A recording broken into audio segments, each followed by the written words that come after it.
I was having so much fun destroying images, like intentionally destroying images and like enforcing the compression and pixelation on them.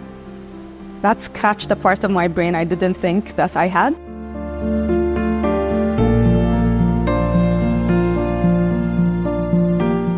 My name is Mouza Al Hamrani. I'm an illustrator and multimedia artist based in Ajman.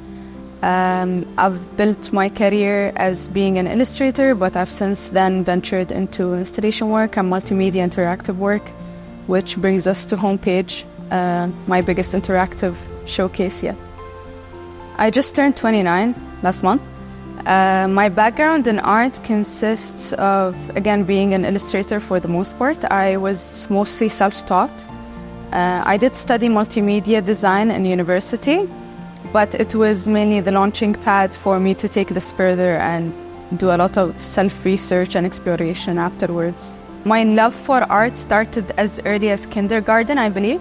In fact, I have my kindergarten's supervisor note saying that, oh, she's a good artist, she always gives me drawings. So it was as early as that. I used to communicate to people and make friends with people by giving them drawings.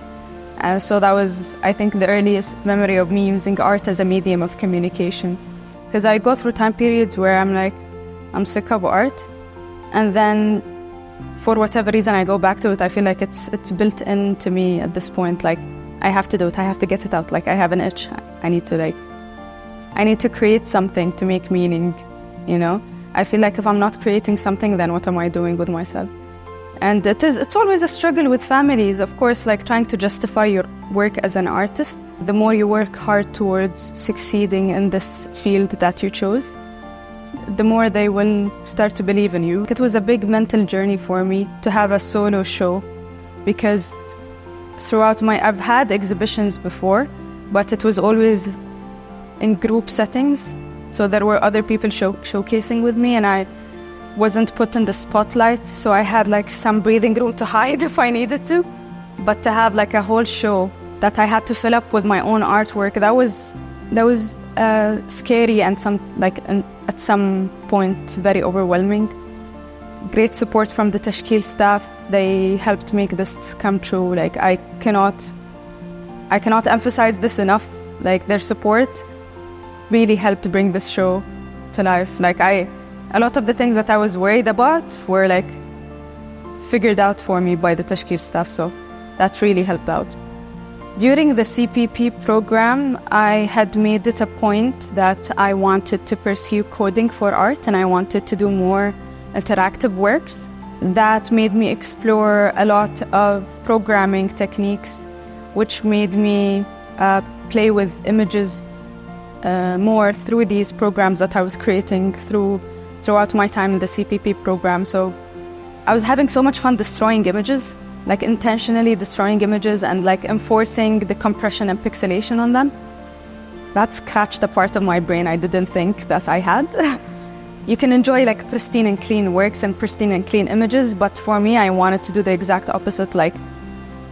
Why don't we pay attention to the pixelated, compressed images, the poor images, the crude images that once existed online that we no longer use. You don't see these kind of graphics used in modern websites anymore.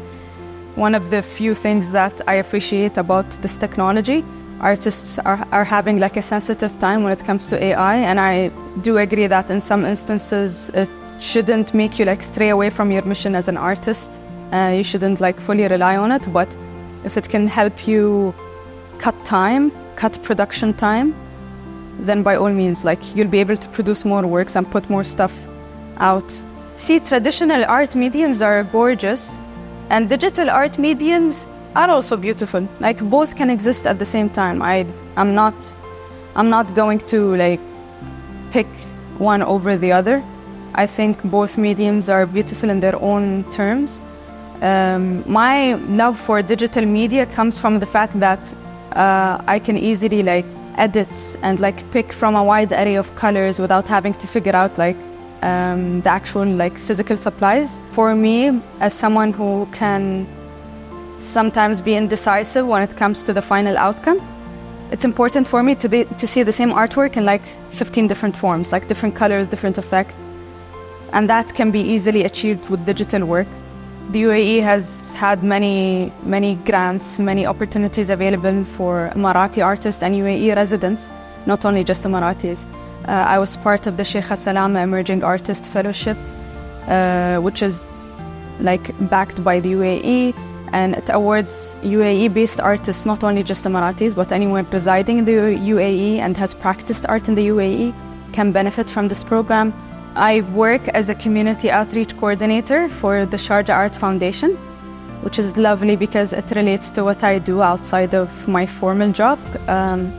What I do outside of my job feeds into my actual formal job, and then vice versa. I'm very, very privileged to have that opportunity to work with artists on my day job, and then also maybe bring some of that knowledge outside when I work on my own projects. Now more than ever, there's a lot of support for artists in the UAE. So it is very much a viable option for people to pursue. However, you will have to put in a lot of work. It will not come on a plate of gold for you. You need to have a lot of persistence and thick skin to break into this industry. You need to keep practicing whether or not you're getting the opportunities, and inshallah, along the way, you'll find the right thing that will hopefully put you on the map.